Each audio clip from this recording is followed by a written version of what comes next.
We're not sweaty. We're not losing it. We're cool. Keeping it together.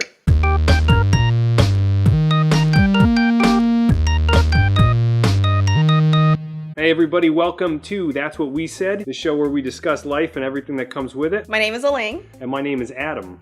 Today we are going to talk about... What are we talking about today? Oh, I know! Friend zone! I'm so good at this! What do you mean you're so good at this? Like, you're good at friend zoning people, or you're good at, like, being in the friend zone, or... I don't think anybody would get excited about, like, I block all those son of a bitches. I'm like, oh, you want to get with me? Friend zone! But I feel like it's so much of it is, like, negative towards females. Like, if I'm a friend of a guy, it's, like, not a big deal, but if I quote-unquote friend zone a guy, it's, like, so bad. I think it's negative because the guy has to pursue the woman all the time. Women don't pursue men, or they don't do it nearly as often. Am I wrong? True, okay, it's true. But I feel like we also, like, put out a lot of signs that we're interested in a guy, and then when they don't catch on to those signs, it's getting friend zoned. I guess. I personally think that women should be a little bit more vocal about their attraction towards men, but that's probably a different episode. Yeah. Uh-huh. Yeah. But coming back to the fact that we're going to talk about the friend zone today. So this is a very vague and general one, but it's something you really need to know. Understanding dating.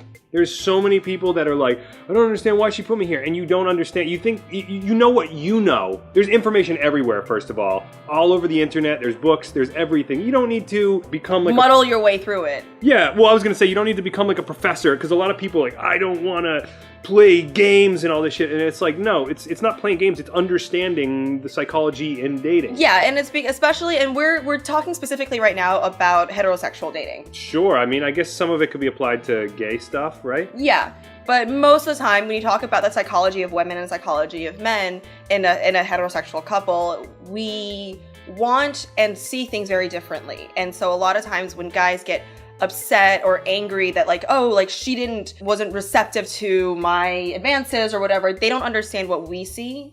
Just the same as, like, we don't understand what you're seeing or what you're giving off. But no, you just need to know what's happening and why they are acting the way they are, or what confusions might come about from your communication. Yeah, I think so much of it is just miscommunication and just not understanding, not reading the signs or seeing signs that aren't actually there. It can lead to some weird stuff and some fights, arguments, not talking to one another, things like that. I try not to get bitter if I get friend zoned, but you know, some people get very hurt or whatever if they get too attracted. Because I feel like there's nothing wrong with being a friend to somebody. Like, I hate the fact that, like, second place if you're put into a quote-unquote friend zone. Well, if it's driving you insane, if you're, like, driven insane with attraction, then that can be a pretty bad thing. Okay, but it's not the object of your affection's fault. No, I didn't say that, but can you be mad at the world, though? Yeah, but a lot of people get mad when they're like, I like this girl, and I did all this stuff for her, and she friend zoned me, and I'm like, what did she do wrong? That is stupid. I'm sorry. That is like... You know, attraction and chemistry and all that is such an obscure thing. You know, I mean, you can talk about the biology and the chemistry of it, but it's such an obscure thing where it's like, if I'm not attracted to you, I'm just not attracted to you. And it shouldn't be my fault just because you're doing great things to me and I think that you're just being a friend and I treat you as an actual friend, that you get mad because I'm not repaying whatever romantic, you know. Something that I heard a long time ago, which was like it was just a great philosophy, which is attraction is not a choice.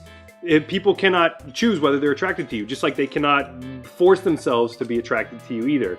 Maybe they can look at your bank account and be like, oh, okay, I could deal with the baggage that comes with this, but... I feel like sometimes certain factors will boost the attraction. Unfortunately, in our society now, you look at someone's financial status, someone's body, or someone's physical... Status symbols. In general. Will raise their attractiveness. But a lot of that chemistry and a lot of that initial attraction, you can't help. Mm-hmm. So the next thing that I think is really important in showing that you're interested in whoever it may be is complimenting them regularly. It's not only important to compliment them, but to do it in a manner that both shows you're attracted, but not like infatuated or... So this is trying to get out of a friend zone?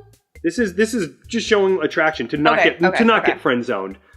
So compliment them on their appearance. Be sincere, but don't be like, wow, you look like a babe. Like, don't do that. It's so much better to give an actual specific compliment. instead of just you look good, it's like I like the way your hair is, or you pick an actual shoes. Like a lot of girls have amazing taste in shoes. So if you point out the shoes and maybe lead that to like, I like your style in general. Like, you got a great style. Or, your eyes look beautiful or something like that. Don't just be like, you look good. Most girls put thought into their appearance. I don't think it would be insincere unless you just think they have like a really ugly style. But to call attention to the fact that they put thought into something and mention that you actually appreciate it, I think that's huge. Yeah, but also like going on to like you said about how you don't like their style. If you don't like their style, you probably aren't trying to flirt with them. Maybe. There's one girl that had, she had a terrible style, but she was so sexy. I was just like, just pretend that you're not noticing everything she's wearing. I don't know if I could do that. I probably couldn't for a long time. I was like... Like, I feel like I'm not that shallow, but I feel like if I don't like the way that you dress, the way that your appearance is, that's not going to be attractive to me, so that I won't be able to be attracted to you. I was being a guy. I was looking at it in the short term, and I was thinking, maybe I could learn to love it. It's cute and quirky, and it gives her character. This is huge. There's so much to this. Let's see if we can get it all in one little conversation. Understanding what she values. Where do we start on this? Well, for example, you may have a girl that you're attracted to her, like her personality, but she happens to be gorgeous and you could be very out of shape. If she puts value on personality, it doesn't matter how you are. But if she puts a lot of value on dating guys that she can go hiking with, if you can't go out to the same restaurant or anything like that, so understand what she values. For sure. I can't date a vegan. There's nothing wrong with being a vegan. It's just culturally for me and my own diet, I can't date a vegan. If you try too hard to like the things that she likes and lose your individuality as a person, I'd find these girls I had so much in common with. We liked the same music, we did all this, and she'd end up with some guy that had nothing in common with her. And I would get so like, oh wow, what did I do wrong? I just couldn't figure it out. It happened so many times. And I remember at a point where I had like pretty solid game, I was the one with this girl. I didn't have very much in common with her at all. And she had this guy just cling to her, like, I go to festivals too, and we like the same music, and it just seemed sad. So understand like both what she likes, but how much value she places on that in a relationship capacity. You don't want to date yourself. You want to date someone that is similar enough to you where you have a lot of things in common, you still have stuff to talk about, but then also different enough that you can learn from each other and you find new things. If you have the same favorite band, yeah, you'll geek out over that, but then you won't ever expand your own knowledge. Somebody did not put their phone on vibrate. I'm so sorry. Couples will sometimes get, upset at each other because they expect the other one to be more like them. Like, why can't this woman fix anything around the house? Or the woman, why can't he be more sensitive? And basically, you need to understand that each person has their own individuality. And if you bend, you're going to end up losing them in that direction. Especially when you first start dating someone and, you find these little tics that you don't like, or you find little habits that you don't like. And it's like, this person has built these habits and they've had a life for 20-something, we're in our 20s, but like 20-something years before they met what they do, what they like. It's very hard to change someone overnight. This one's pretty important, although it's not the end-all be-all, but look at the people that she has dated in the past. Yeah, most people have a type. If you're in your mid-late teens, you probably haven't developed a type yet because you haven't dated a lot. But most people in their 20s, in our age, you've dated enough people where you kind of developed a type of person that you date, whether it's good or not for you. See if you have anything in common with those people. Don't change to be more like that person. But I mean, if there's some sort of commonality that you have with them, know that it's possibly okay to be like that. Oh, I have one. I just have What? I know! So one that I feel like has happened a lot in my life, at least, if I'm interested in a guy, but we're friends, I normally don't ever talk to him about other guys that I'm dating or that I'm interested in or anything like that. And you know that it's not going to happen if a girl is doing that too much. Yeah. She's talking about everything except getting with you. Yeah. So like if you're hanging out and she's a friend of yours and she's telling you about every single guy that she's dating, or this guy, she thinks this guy is cute, or she thinks that guy is cute, she's probably not interested in you that way. But if you guys are friends and